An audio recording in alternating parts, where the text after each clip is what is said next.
ಕಾರಿನಲ್ಲಿ ಅಕ್ರಮವಾಗಿ ಕೊಂಡೊಯ್ಯುತ್ತಿದ್ದ 3.25 ಕೋಟಿ ರೂಪಾಯಿ ಹವಾಲಾ ಹಣ ವಶ.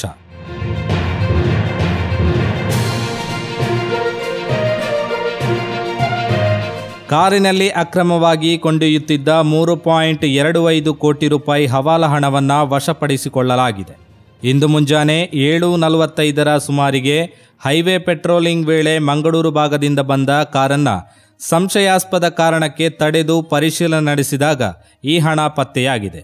ಮಂಜೇಶ್ವರ ಪೊಲೀಸರು ಈ ಹಣವನ್ನು ಪತ್ತೆ ಹಚ್ಚಿದ್ದಾರೆ. ಕಾರಿನಲ್ಲಿದ್ದ ತುಕಾರಾಮ್ ಹಾಗೂ ಅವರ ಪತ್ನಿ ಚಾಲಕ ಅಕ್ಷಯ್ ಎಂಬಿವರನ್ನು ಪೊಲೀಸರು ವಶಕ್ಕೆ ಪಡೆದುಕೊಂಡಿದ್ದಾರೆ. ಹಣದ ಮೂಲವನ್ನು ವಿವರಿಸಲು ಆರೋಪಿಗಳು ವಿಫಲರಾಗಿದ್ದು ಹೆಚ್ಚಿನ ವಿವರಗಳು ಇನ್ನಷ್ಟೇ ಹೊರಬರಬೇಕಿದೆ.